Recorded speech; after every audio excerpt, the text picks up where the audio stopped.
Hi there, it's Ryan G. Wright here with DoHardMoney.com. And I get asked a lot of questions, and one of them I've gotten asked recently is how do you skip trace in real estate? First off, I want to talk about what skip tracing actually is.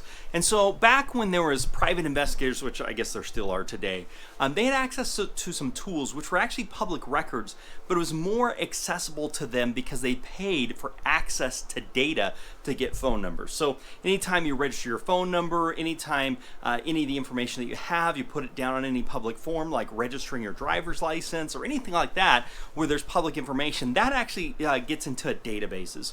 And so what these private investigators would do is they would get access to all these different databases, and they would go in and type in the information, and then they would do some hits back and see what phone numbers were there, and then they could call and make some phone calls.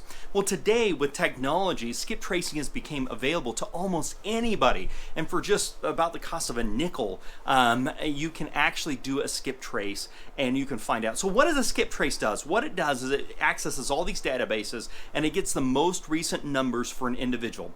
Now, are those phone numbers always going to be accurate? No. It's going to give you the most recent phone numbers, and then you call them and see if you can get in touch with the person you're trying to get in touch with. So the phone number may have changed, it may have been an old phone number, but here's the cool thing. With most good skip trace services, you only pay if they get what are called hits, meaning it returns actual results. If it doesn't return an actual result, you're not going to have to pay the nickel or dime or quarter or however much it costs you, but typically they're going to be able to come back. Now, when they do a skip trace, they're going to try and get you a phone number, they're going to try and get you an email, are the two things you're typically looking for. To get an address, you don't really need an address because we use the tax records as a way of finding the address of the person who's responsible for that property. So what we're trying to do here is get a phone number or an email address or both of them. So typically when you do that skip trace, it's going to access all that data, you'll pay, that one site will go out and find the information, it will bring that information back to you, it'll say here's 7 possible phone numbers or 3 possible phone numbers or 1 possible phone number.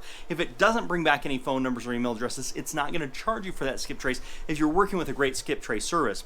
And then what happens is then you can actually just make the phone call. Now, there's some pros and cons here, right? Some of the cons are when you call that person, they're going to say, how in the heck did you get my phone number? And so they may be a little bit disappointed that you got their phone number. Now, if you know how to work your way around that in a conversation, that's probably not the worst con that's going on. One of the pros are a lot of people aren't willing to spend the money to actually do the skip trace. Once you do the skip trace, you can send them a ringless voicemail, you can call them directly, or you can send them a text message. And you're going to want to make sure you abide by local laws. So keep that in consideration as well. Now, as you're doing that, then you can actually send that message out to them and contact them.